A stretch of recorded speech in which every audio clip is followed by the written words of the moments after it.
The instant her fingers reached my chest, I still told myself she might draw me in for an embrace. Instead, my daughter Lauren hooked the chain at my throat and yanked. The clasp snapped. Beads scattered and skittered across the marble like hail. Music choked off mid-note. 150 guests froze. Forks in the air, flutes tipped, smiles arrested, while the clatter of pearls rang louder than the string quartet had moments earlier. She stood before me in a white gown that threw light like ice, her eyes hard as cut glass. "Give me the deed, Mom," she said, clear enough for the balcony to hear. "The $6 million family hotel belongs with us now. Sign it over." A soft chorus of gasps moved through the room. A woman in lavender pressed her fingers to her lips. The groom, Tyler Grant, shifted his weight, studied his cufflink, and said nothing. And my only child, the girl I had carried through winters of lean cupboards and summers of double shifts, looked at me as if I were a locked safe. My name is Eleanor Hale. I'm 76 years old. For nearly 5 decades, I have run the Hale Shore Inn on the Cape May beachfront in New Jersey. It was never simply my late husband Martin's legacy. It was the heartbeat of our family. When Lauren was small, she played hide-and-seek between linen carts, fell asleep on the lobby sofa to the hush of waves, and woke to the bellman's gentle laugh. And now, on the day that should have crowned her with grace, she humiliated me in front of a ballroom because I would not hand her the keys to everything. The chandeliers felt ruthless, bleaching my shame to white. My neck stung where the chain had torn free, but it wasn't the pinch of metal that hollowed me. It was the silence that followed. No one stepped forward, not a friend, not a cousin. Even Tyler kept his gaze elsewhere, as if this scene were an unfortunate ad he could skip. I bent, one painful vertebra at a time, and gathered what I could of the necklace. My hands shook. I made them steady. I would not cry. I would not collapse. When I rose, I met my daughter's triumphant stare with a calm that made her blink. Then I turned and walked for the doors. Behind me, whispers darted like knives. "Did you hear? 6 million. She ripped it right off her mother. Maybe the old woman doesn't need it anymore." I kept my head level. Each heel mark on the marble said this floor still remembered me. In the foyer, I slipped my hand into a small black clutch I've carried for a decade and found my phone. I didn't need to look at the number. "Ben, it's Eleanor," I said when the line connected. "I need you at the hotel tonight. Bring the papers we discussed. It's time." Benjamin Ortiz is my attorney, steady, discreet, the only person besides me who knows I'd been bailing out Lauren and Tyler's debts for years. Without my transfers, they would have sunk long ago. He hesitated only a heartbeat. "Mrs. Hale, once we do this, there's no turning back." "There's nothing left to return to," I answered. "Come." 30 minutes. I ended the call. Through the heavy doors, muffled music started again, as if nothing had ruptured. But I knew the world in that ballroom had already tilted. When those doors opened and Ben walked in with documents, Lauren would no longer be the glowing bride. She'd be the daughter who misread her mother. I dropped the broken chain into my clutch, the beads whispering like a warning bell, and stepped into the sharp coastal night. The breeze off the Atlantic stung my cheeks and tasted like new resolve. The tide was turning. Before I go any farther, let me say this. If stories about family dignity and the courage to reclaim your life mean something to you, I'm grateful you're here. Now, let me tell you how the storm that burst in that ballroom began. I am Eleanor, a widow, guardian of a weathered inn that Martin and I bought when paint curled from the rails and the piping coughed. He learned boilers and valves. I learned ledgers and payroll. We bargained for fish at the docks. We hemmed curtains. On reopening day, we cut a borrowed ribbon with dull scissors. Martin leaned close and murmured, "Real money is quiet. Noise invites trouble." He smiled like fear was just another invoice we could pay down. The necklace Lauren tore was his wedding gift, a modest silver chain with a single pearl. Nothing grand, just cool honesty against the skin. He fastened it our first night and said, "Keep this for the storms." I did, through births and funerals, lean winters and the quiet miracles you see when you tuck in the last guest and sweep your own lobby. People assume a hotel is rooms. It's actually rhythm. Breakfast trays, steam from presses, the thud of luggage, the evening drift in the bar when a pianist finds a key everyone can bear. I guarded those rhythms upstairs while Martin kept wrenches singing below. When Lauren arrived, I swaddled her in warm towels in the linen room. The housekeeper cried. The bellman brought daisies in a plastic pitcher. She toddled between carts of sheets and turned the mail slot into a castle. Staff fed her muffins and called her our little mascot. We indulged her, yes. After 12-hour shifts, Martin still carried her down the boardwalk on his shoulders. When I balanced the books at midnight, I left a chocolate on her pillow. Our profits were never glamorous. They were a faithful kitchen, enough soup for everyone, always one more bowl. By high school, the hotel became her stage. Guests told her she had movie star eyes. She learned the art of tips without asking and became fluent in charm. Martin called it Hale Sparkle. I called it rain that can turn to ice if you step wrong. Then one winter the ocean took Martin.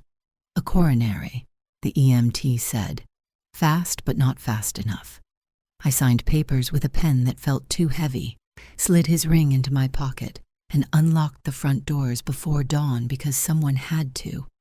I learned to haggle for heating oil and calm a guest with a flooded sink. I kept our life small on purpose. Old Buick, shoes that grip wet tile, no loans we couldn't carry. The pearl at my throat was a lighthouse. I touched it when numbers looked mean.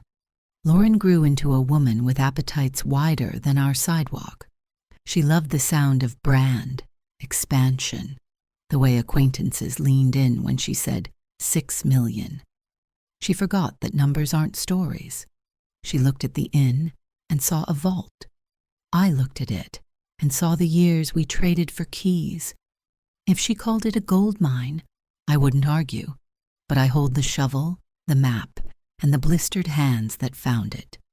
2 years before the wedding, she brought Tyler to the inn on a windy Saturday. The Atlantic threw whitecaps against the seawall. The lobby smelled like lemon oil and fresh coffee. I polished the brass bell, set out oatmeal cookies. Habit. Tyler entered the way a man walks into a showroom he plans to price. His eyes moved from the scuffed oak desk to the faded Persian runner to the chandelier that hummed when the heat kicked on. "Charming," he said, like delivering a polite diagnosis. Lauren tucked her arm through his and played broker. The oak staircase, the framed photo of Martin with the not-quite-cut ribbon, the lounge with mismatched armchairs regulars claimed by muscle memory. Tyler tapped the banister, pressed fingers into a cushion, lifted a throw pillow as if it might confess to being out of date. At the desk, he glanced at the ledger I still keep on paper. "Have you moved your accounting to the cloud?" he asked. "Investors want dashboards." "Mom loves paper," Lauren sang. "I'll modernize her one day." She sugared the words, then watched me for the sting. I touched the pearl. Habit, not armor. We poured coffee. Tyler stirred without tasting. He asked about occupancy, seasonality, his voice tidy, like problems disappear if you rename them. I answered as always, steady, factual, unashamed of winters carried by locals and conference stragglers. He nodded like the numbers were auditioning for his attention. On the 3rd floor, he paused at the fire stairs and looked at Lauren, then me. Must be tough on your knees, Mrs. Hale. Lauren softened her tone with that careful sympathy people use when they're about to move your furniture. Mom, you should think about living smaller. A ground-floor apartment near the clinic. No more late nights at the desk. We worry. The words settled like dust. Light first, then persistent. I'm not alone, I told them. I live among my work and my people. Still she pressed. Articles about senior safety, pamphlets for active living, a realtor's card for downsizing specialists. Tyler snapped photos of the landing for documentation, he said. He avoided the peeling corner of wallpaper near 304 and preferred angles that made the inn look just needy enough to require rescue. That evening, my sister Ruth arrived with clam chowder in a mason jar. Ruth is a nurse. She's seen too many daughters speak softly while they push. She listened to my account of cloud talk and safer living, then kissed my forehead with gentle hands and a blunt mouth. Lauren forgets who carried her through the flu of '98, she said, and Tyler forgets a hotel isn't a spreadsheet. She told me to trust my read and to write things down. Paper outlives charm. I started a thin blue notebook and slid it beneath the ledger. No drama, just dates. Tyler asked for accounting access. Lauren requested a spare set of keys. Glossy brochure left on my pillow. Tape measure clicking in the lobby when he thought I napped. I didn't confront them. I tightened screws, replaced bulbs, charted the shape of their plans and the tempo of their patients. Sundays they arrived with takeout salads and a circle of concern. Mom, the inn could be so much more with vision. Mom, you deserve rest. What if you fall? I nodded, asked about their week, sent them home with muffins. When the door closed, I stood in the lobby and listened to the heater tick and a door settle. The honest choir of a place that sells nothing but shelter. One afternoon, I found Tyler half in my office, voice low on the phone. He asked a lender about bridge financing and collateral. He said boutique reposition and coastal asset with upside. When he saw me, he praised the view and asked if I'd considered a brand partnership for national reach. I told him we partner with weather and the repetition of good service. It keeps us full enough. He smiled like a man humoring a stubborn clock. Ruth noticed the new knot under my right shoulder blade. She brewed tea and pressed that spot with her thumb. You don't owe your child a deed to prove love, she said. You owe yourself breath. I laughed and claimed we Hale women breathe just fine. That night Lauren texted a heart emoji and a link about elder safety. I saved it, wrote the date. Come winter, Tyler proposed. The ring flashed under lobby lights like a tiny lighthouse that warns rather than welcomes. They spoke in plurals. Our restructuring, our plans, our hotel. I corrected them once, then stopped. I'd learned that arguing with the tide wastes more strength than stepping back and watching where it goes. Besides, I had my notebook. I had the pearl. I had quiet, and quiet lets truth develop its edges. 2 weeks before the wedding, Lauren asked for a family meeting at the inn. Her tone had rehearsal in it. I agreed anyway. My stomach tightened the way it does before hurricane season. Saturday, the lobby smelled of polish and sea air. I just placed blue hydrangeas on the counter when headlights smeared across the windows. They came as a set. Lauren in a crisp white coat, Tyler at her side, and behind them his parents, Victor and Elaine Grant, walking up my steps like auditors. They sat in the lounge as if it were a boardroom, not my home. Victor adjusted his tie. Elaine crossed her legs and surveyed the place with a gaze both pitying and appraising. This hotel has been good to you, Mrs. Hale, Tyler began, but it's a lot for one woman at your age. We worry. Stairs, boilers, late-night guests. Elaine slid in smoothly. We toured a beautiful senior community nearby, round-the-clock care, activities, prepared meals, no more burdens. I stood at the threshold, palm on the wood like a keel.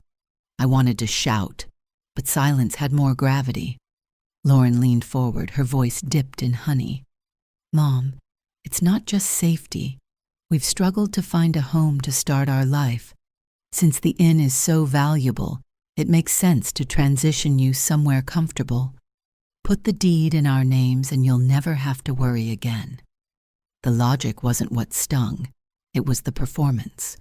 I looked at my daughter and saw birthdays we'd celebrated in this lobby, and holidays with staff who became family. She no longer saw memory, only equity. Victor opened a folder. "We've run numbers," he said, sliding pages across the table. "With a sale, you can cover that residence for decades, and there'll be surplus for Lauren and Tyler to start fresh. Everyone wins." "Everyone except me," I thought. Elaine added, "You've done your part, Eleanor. It's time to let the younger generation lead. You'll thank us when you're safe." I listened. The chandelier hummed. Clarity moved through me like a tide. This wasn't spontaneous concern. It was a coordinated ambush. Every argument was crafted, guilt polished, compassion feigned. They weren't family in that moment. They were petitioners circling a prize. I rested my hand on the door frame and let the quiet work. They thought I was worn down. They mistook courtesy for weakness. They forgot that Martin and I built this place with calluses and strategy, and that our modest life was a choice.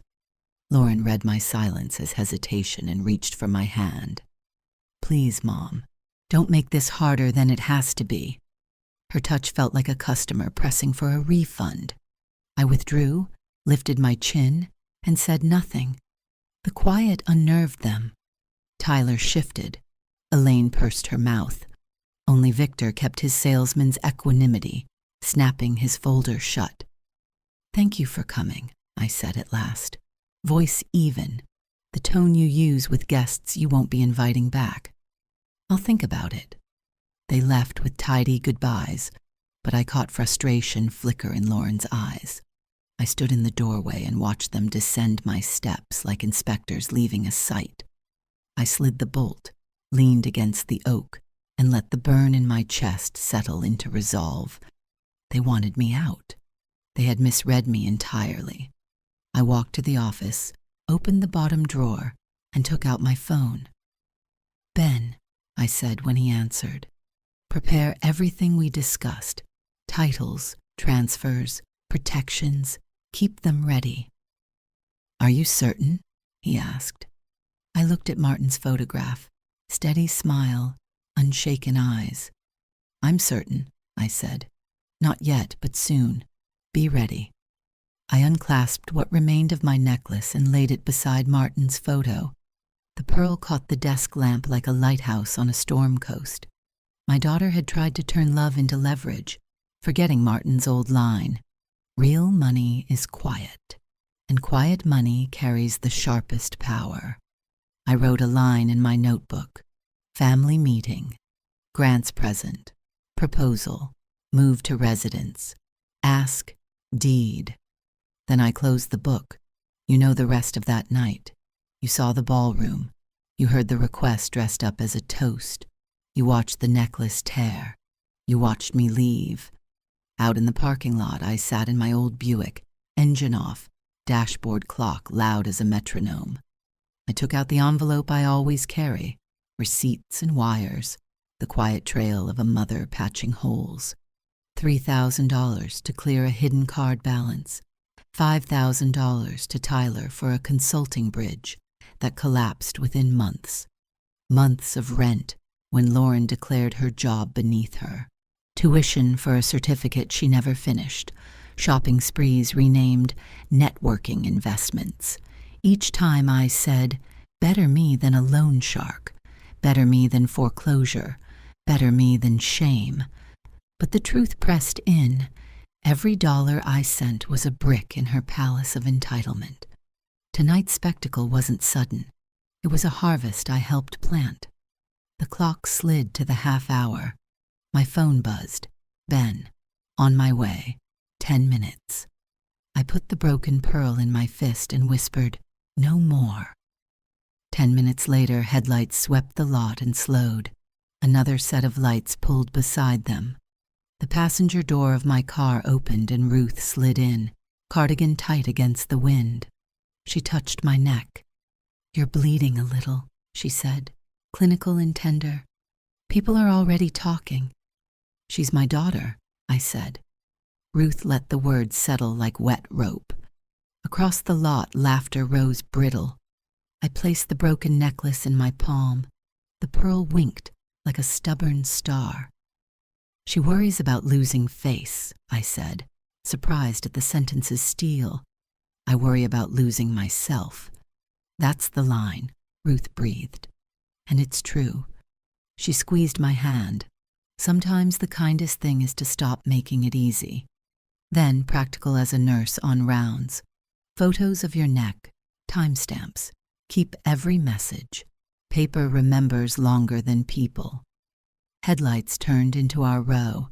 Ben parked with the precision of a man who respects lines. Ruth exhaled. "Remember your sentence," she said, opening her door. "Be the quiet that moves mountains."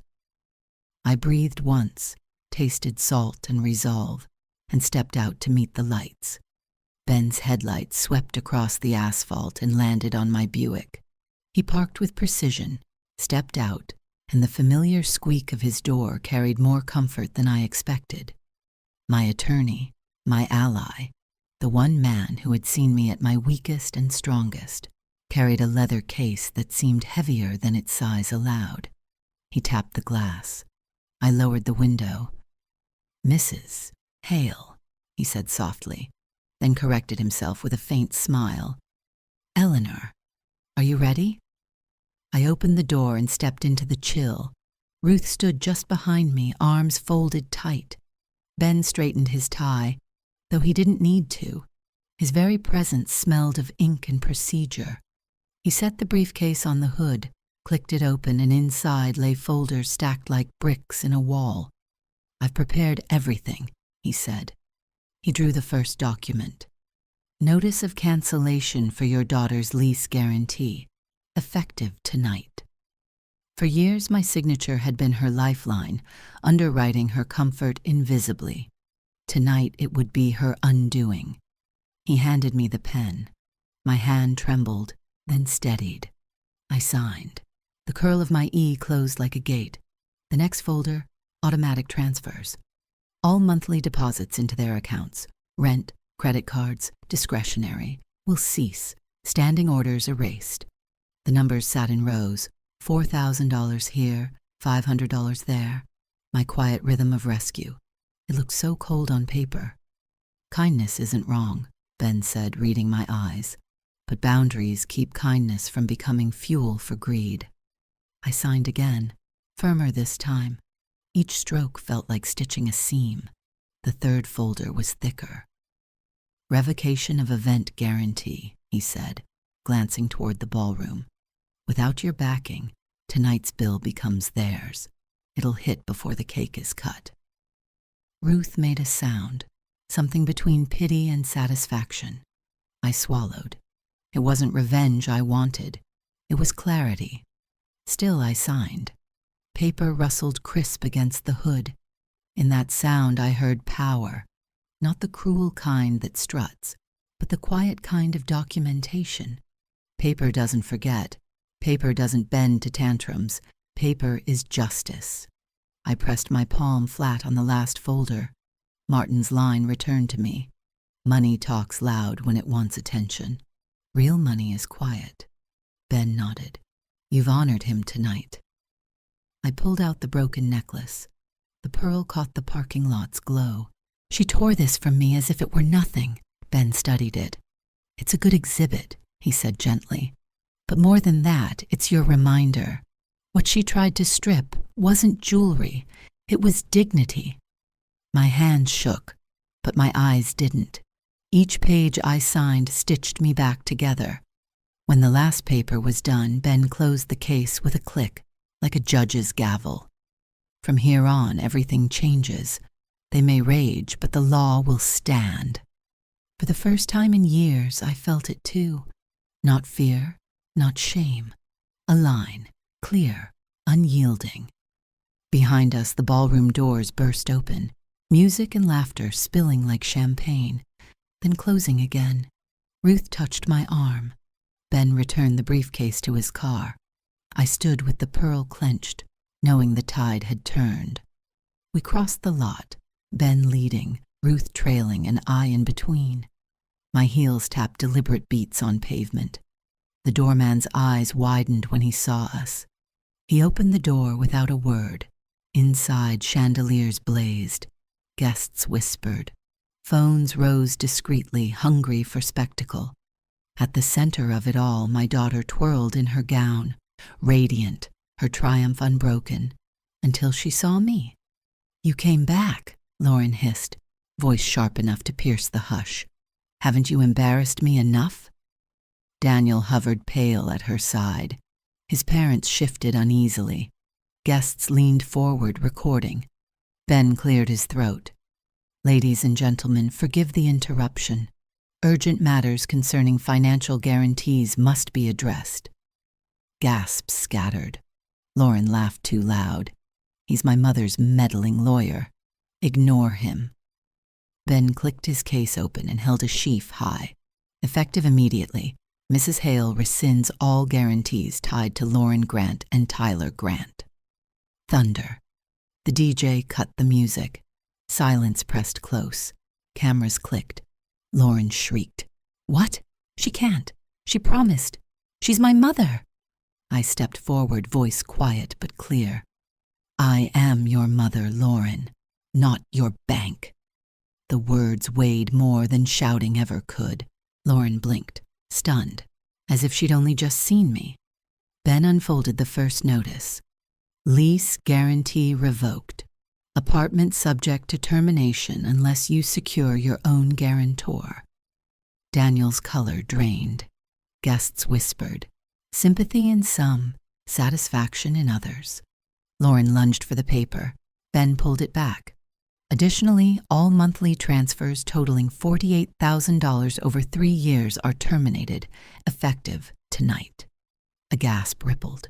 Numbers lit the crowd's eyes. Phones caught every word. My voice trembled only slightly. "I gave, hoping you'd see love. You saw leverage." Lauren's hands shook. "You don't understand. We needed it. Tyler's business. Your greed is not my burden," I said. The final document landed. Guarantee for tonight's event. $53,000. Rescinded. The venue will require immediate payment from the Grants. The effect was instant. Guests shifted, some edging toward the exits. Waiters froze mid-pour. The air thickened.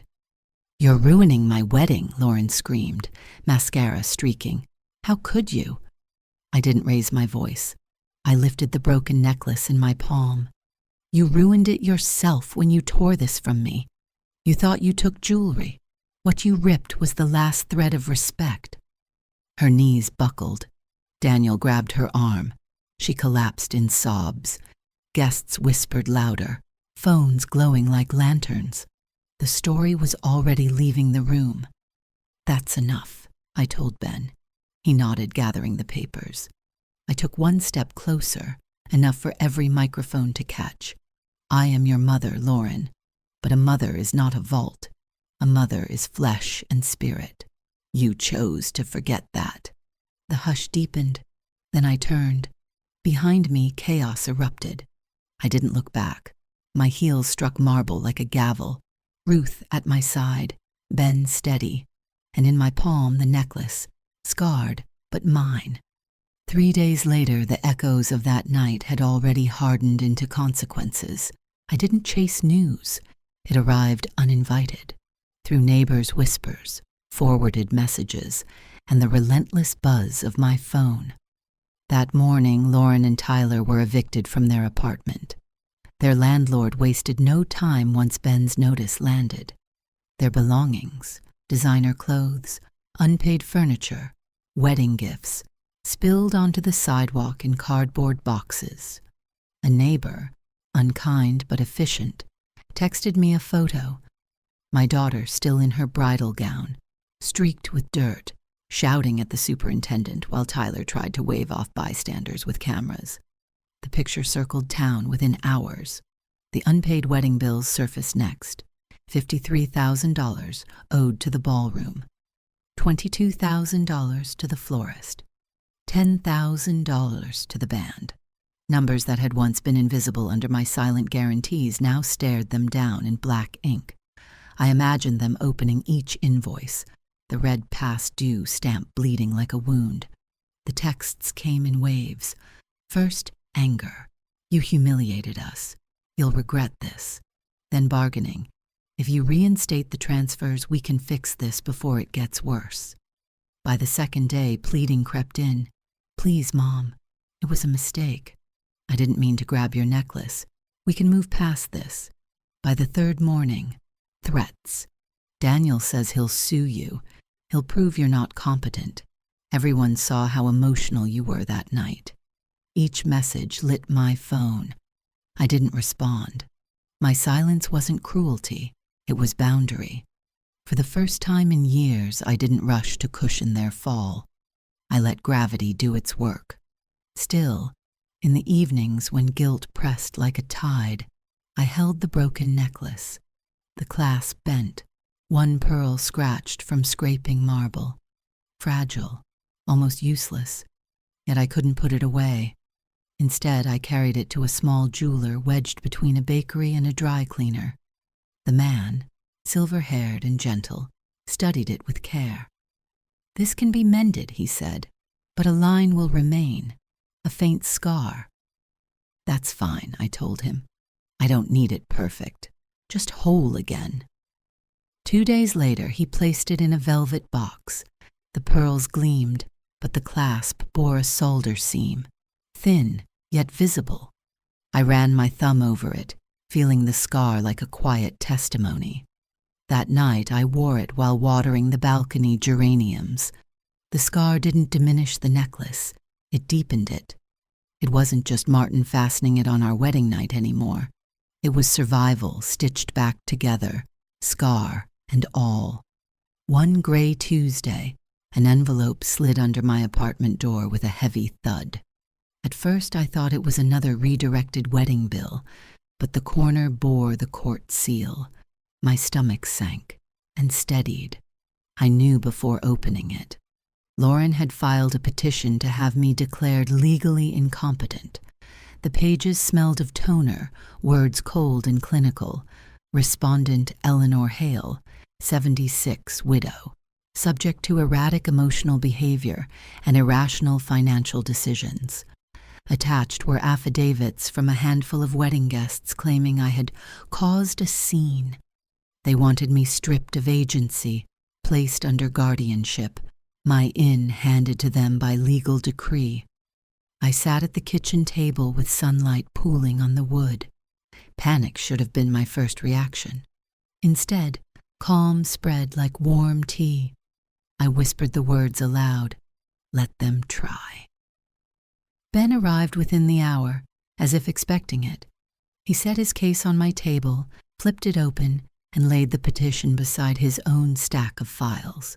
His hair gleamed silver in the light. His eyes were sharp, but not unkind. They've escalated to the nuclear option, he said. Predictable. When people like Lauren and Tyler lose easy money, they don't retreat. They escalate. They think humiliation makes me incompetent, I said.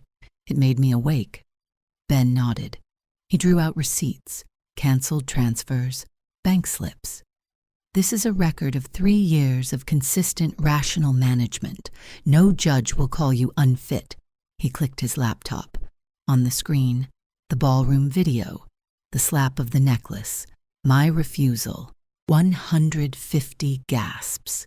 It had already gone viral. Public perception is in your favor, he said. People see courage, not instability. I let out a breath I hadn't known I was holding. The memory of that snap at my throat still burned, but now it was evidence, not shame. "We'll call Ruth as witness," he continued. "She heard them pushing assisted living, saw the brochures. We'll subpoena Tyler's appraiser and the realtor who uncovered their debt. Together, it paints a timeline of manipulation. Judges recognize patterns." I traced the edge of the petition. They wanted to reduce me to a caricature, a senile widow flailing. They had forgotten I had notebooks, receipts, a ledger of truth. I wasn't fragile. I was a woman who had simply been too generous too long. "File our response," I said. "We'll meet them in court. No shouting, just paper." Ben studied me for a moment. "Most clients tremble at this stage. You look steady." I lifted my chin. "Because for once, I'm not playing their game. I'm playing mine." The courthouse smelled of polish and recycled air. I sat at the respondent's table, hands folded, the repaired necklace cool against my throat. Across the aisle sat my daughter Lauren, her husband Tyler beside her. Both wore muted gray, as if they could dress themselves into innocence. Their lawyer, slick-haired and smiling too wide, shuffled papers like a stage magician. When the judge entered, everyone rose. I kept my eyes not on the bench, but on Lauren. For a flicker, I saw the little girl who once sulked when told no. Then it vanished, replaced by the woman who had ripped a necklace from her mother's throat before 150 guests. "Your Honor," their attorney began, "this case is about an elderly widow who has lost her ability to make rational decisions. My clients, Eleanor Hale and her husband, only wish to ensure her safety. They have observed erratic outbursts, impulsive financial behavior, hostility toward her only child. This is not about greed, it is about protection." He gestured toward me as if I were an exhibit. Lauren dabbed fake tears with a tissue. Tyler stared at the table, playing the dutiful husband reluctantly dragged into family strife. Then Ben rose. No theatrics, just that steady voice I trusted. "Your Honor, competency petitions are serious, but the evidence here tells another story. Mrs. Eleanor Hale is not irrational. She is deliberate, disciplined, the very opposite of what these papers allege." He clicked a button. On the courtroom monitor, the video played. Lauren ripping the necklace, the audible gasp, the silence that followed. The judge leaned forward. "This," Ben said, "is the supposed irrational outburst, an elderly widow refusing to surrender her deed on her daughter's wedding night. And the daughter's response? Public assault, humiliation. Does that sound like care for a mother's safety?" The gallery stirred. Lauren flushed crimson. Ben laid receipts one by one, transfers, tuition payments, credit card payoffs. For 3 years, Mrs. Hale subsidized her daughter's life, over $200,000 in quiet support. Rent, cars, even wedding deposits, rational, documented, consistent. Does this look like a woman incapable of management? Or a mother drained? The judge's brow furrowed. Lauren's lawyer squirmed. Tyler shifted. Then Ben slid the final folder forward, voice lowered. "Here is the most telling piece." On the screen appeared an email, subpoenaed from the Grant family server. Subject line, Family Enforcement Fund. Sender, Victor Grant. Recipients, Lauren and Tyler. Ben read aloud. "If Eleanor resists, we must establish a fund to cover legal costs for compelling her transfer. Keep pressing the assisted living angle. Judges respond to safety arguments." The courtroom froze. Every word hit like a hammer. The judge's gavel tapped once. "Authentic?" "Yes, Your Honor," Ben said. "Verified by forensic review." The judge turned to Lauren. "Do you deny receiving this?" She opened her mouth, closed it, whispered, "Yes. I didn't answer yes or no." "Yes," she breathed. Her voice broke. Tyler buried his face in his hands. The judge leaned back. "Petition denied. I see troubling evidence of attempted financial exploitation.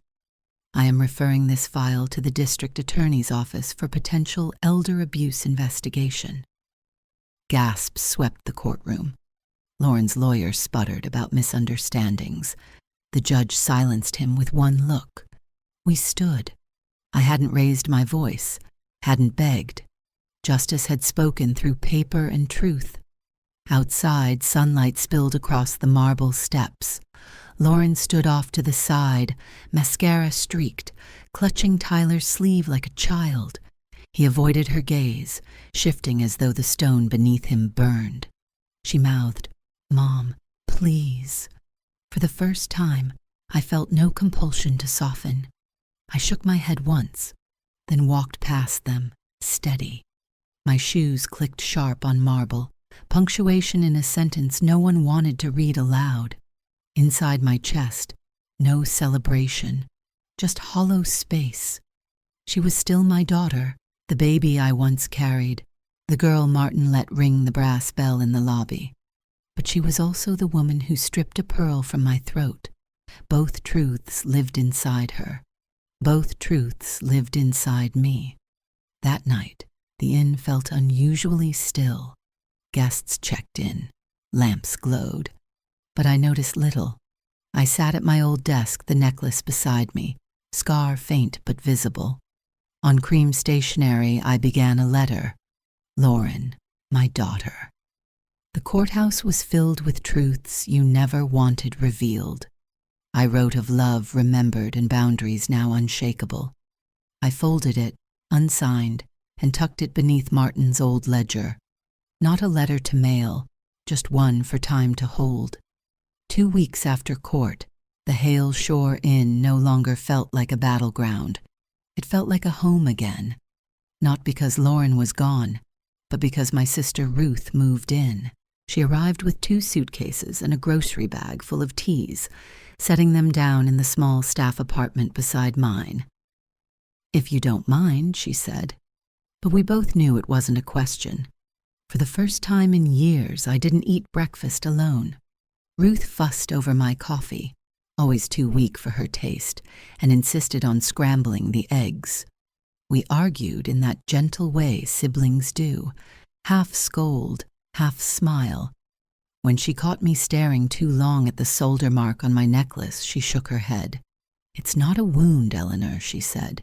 "It's a mark of survival." Guests noticed. They lingered longer at the front desk, nodding at me with a kind of quiet recognition.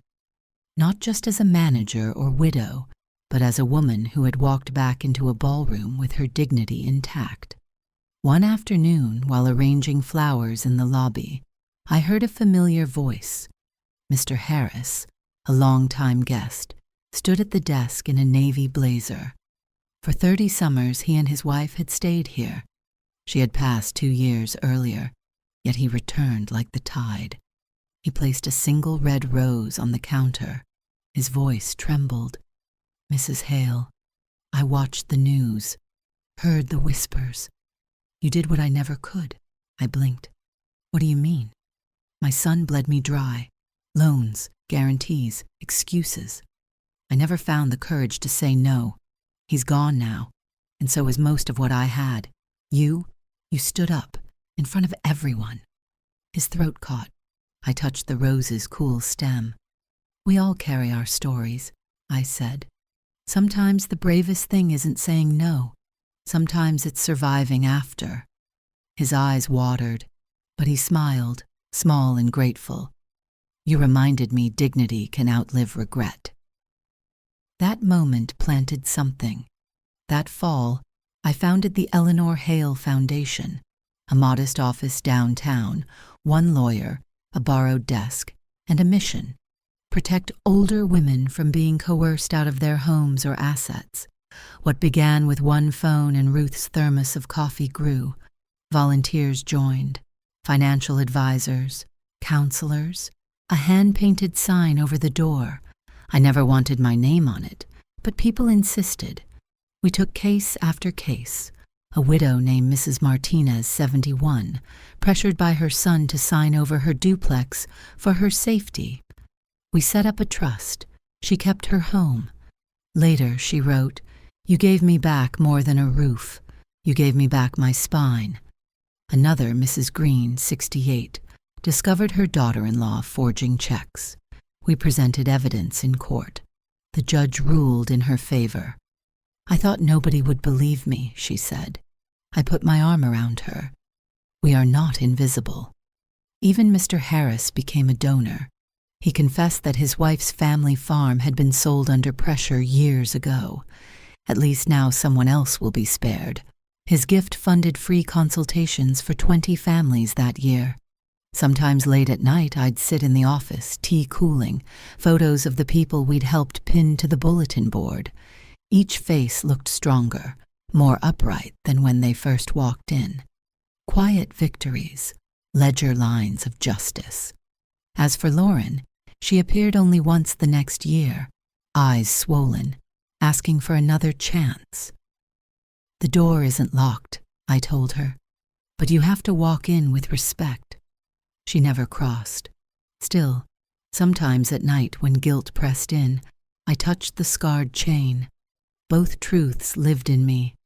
She was the child I once wrapped in towels in the linen room, and the woman who had torn that necklace from my throat. I carried both truths like twin weights, but no longer let them decide my steps. Ruth guarded me when my resolve thinned. Ben reminded me, mercy isn't money. Mercy is clarity. And the inn itself seemed to exhale, fireplace crackling, brass bell polished, children dragging suitcases too big for them across the lobby. The place lived. So did I. The calls started quietly, once every few months. Lauren's number would flash across my phone late at night. Sometimes I answered. Sometimes I let it ring into silence. When I did pick up, her voice came small, stripped of the triumph it once carried. "Mom, I need help."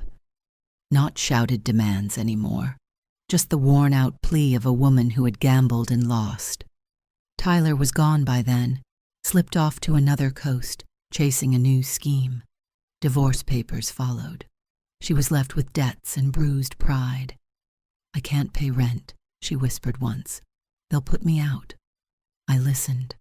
My fingers brushed the scar on my necklace. For years, my instinct had been automatic rescue, but now I had a different answer.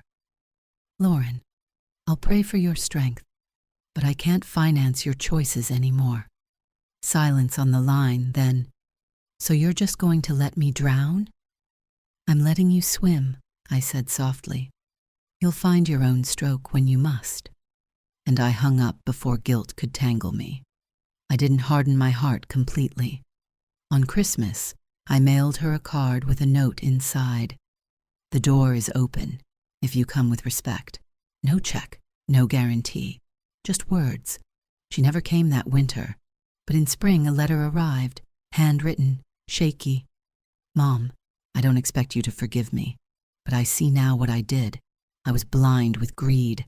I ruined my own wedding. I ruined us. Maybe one day you can believe I've changed." I folded it carefully, slid it into Martin's old ledger beside my unsigned letter to her. 2 voices, 2 truths, pressed between pages like dried flowers. I forgave her in my own way, not with money, not with blank checks, but with a quiet willingness to hope she might choose better. Forgiveness without forgetting. Mercy without surrender. That summer, Ben and I finalized what I'd been planning since the courtroom. The Hale Shore Inn Trust. The documents were thick, the language heavy with clauses and protections. But the meaning was simple.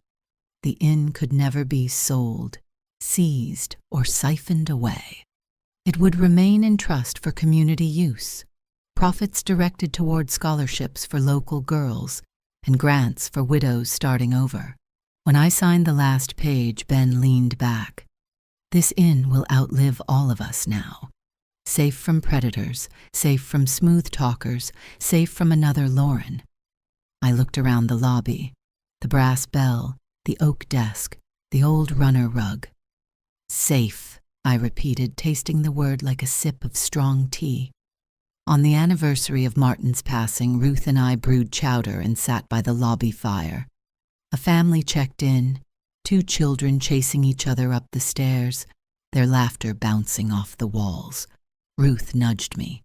That sound right there, that's your legacy, Ellie. Not the money, not even the foundation. It's this place still alive. I touched the necklace at my throat, feeling the scar on the clasp. Imperfect, yet strong, like me. I thought of Lauren, somewhere out there, maybe still stumbling, maybe learning to swim at last. My forgiveness didn't excuse her, but it freed me. The waves crashed steady outside, as they always had, as they always would. And for the first time in decades, I felt not just the keeper of the inn, but the keeper of myself.